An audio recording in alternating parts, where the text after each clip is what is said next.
Intractable activities of Boko Haram and other terrorist groups have been compounded by banditry, kidnapping, and other criminal activities that have devalued the lives of Nigerians and rendered the social contract between the people and government almost meaningless.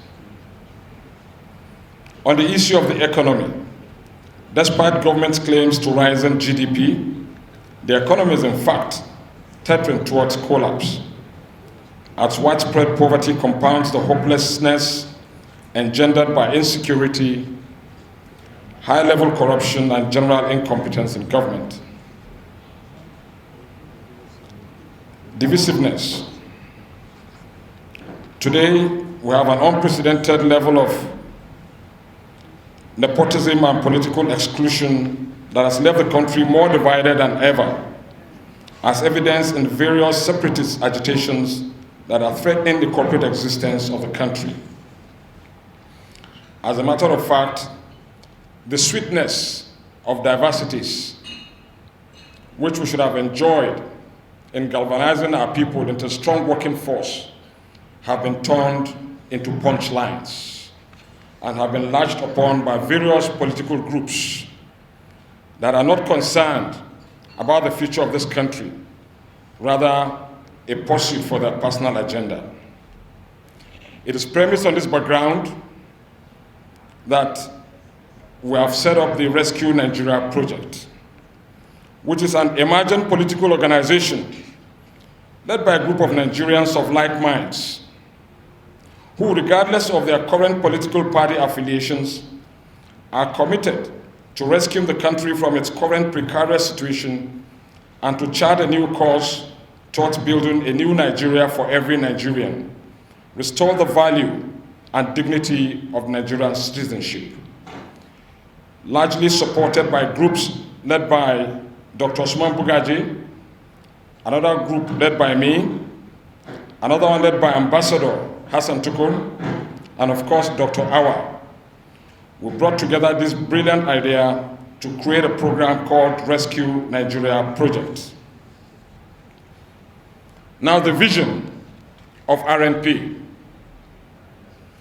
The vision of Rescue Nigeria Project is to reconcile and reunite the country, win and deploy political power for the purpose of nation building and national development, achieving prosperity for all, and protecting the life and dignity of every Nigerian. We must decisively deal with the problem of this nation and reclaim our humanity. It can be done, and it should be done. It must be done. The perception that Nigeria cannot heal is wrong. We here have to pull in all that we have and bring all people with the slightest sliver of conscience to join and rescue Nigeria. We can't go any lower than we have because we are at our lowest ebb. We can only pull upwards or dig and be buried. This nation would have been wasted. But there is a force of good, and I admit a force that is beyond the ordinary Nigerian on the street, that is keeping this nation together, that is sustaining us, that is disallowing us from burning ourselves up. My plea is to everyone that is here that we would contribute our quota, not to add to the burning fuel, but to see where we can source for respite, where we can provide succor. Central to the problems of Nigeria is a failure to understand the difference between production and revenues and what they mean for the quality of life that people live.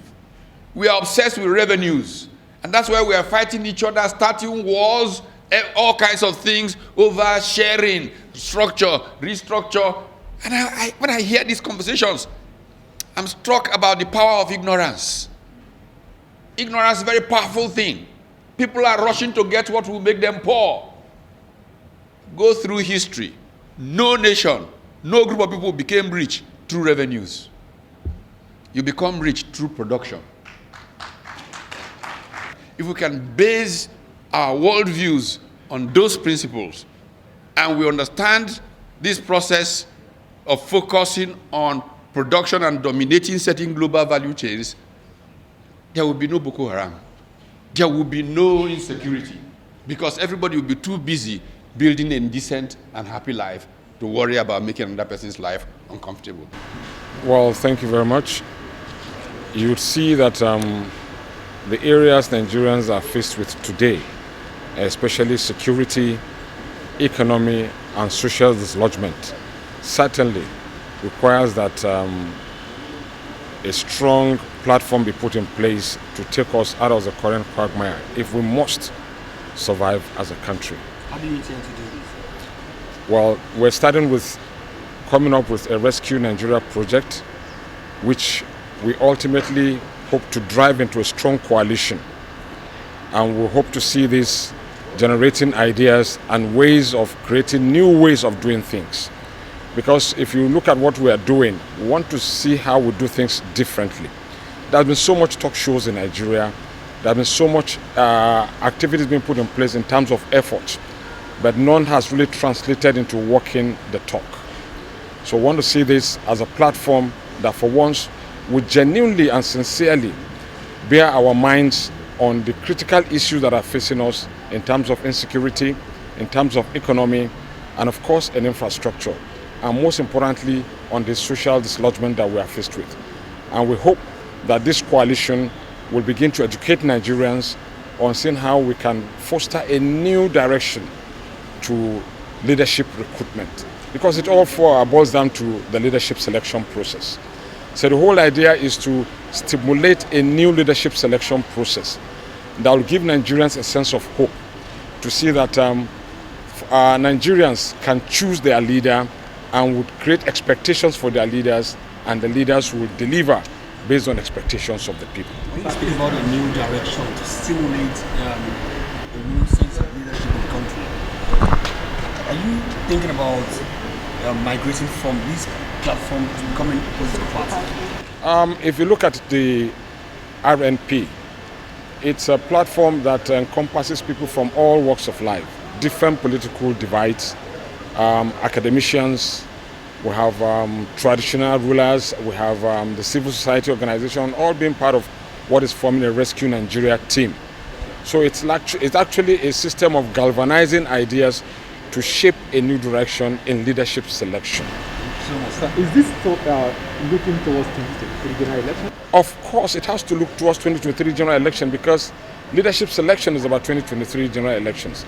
And we hope that by the time we redefine the leadership selection process, hopefully we'll get the true Nigerian leader that will change the direction in which things are going right now.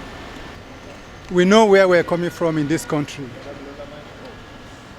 We know that the average Nigerian, particularly our youths, they look ahead. It is difficult for them to see hope, because some of what was built by our forebears, our founding fathers of this country, the values they upheld that kept this country together,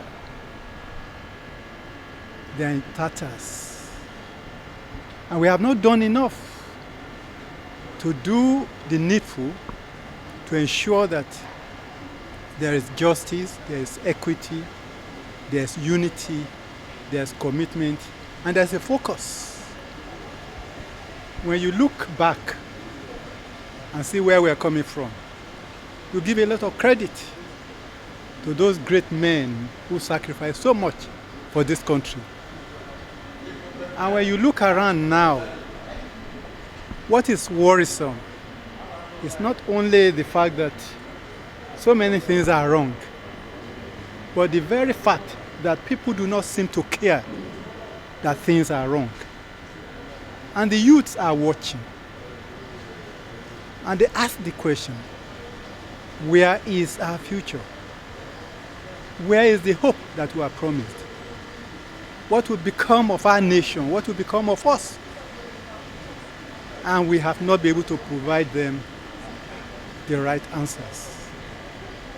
It is a tragedy. It is a disaster. We have to wake up, we have to rise up and rescue this nation. How do you want to do that? This nation has more resources than any other country you can think of on earth, in terms of human resources, in terms of material resources. What we need to do is to step back a little bit and harness those resources, those human resources that are potentially capable of repositioning this country, of rebuilding this country, of taking this country to higher heights where we really should be, as a beacon of hope, not just for Africa, but for the entire black world. Would you need a political party to be able to drive all of what you've said? Or you want to rely on any existing one? So much will have to be done. I do not claim to have exclusive possession of the wisdom in terms of moving forward. And that is the essence of coming together. We put our heads together. Some of us have ideas as to what to do.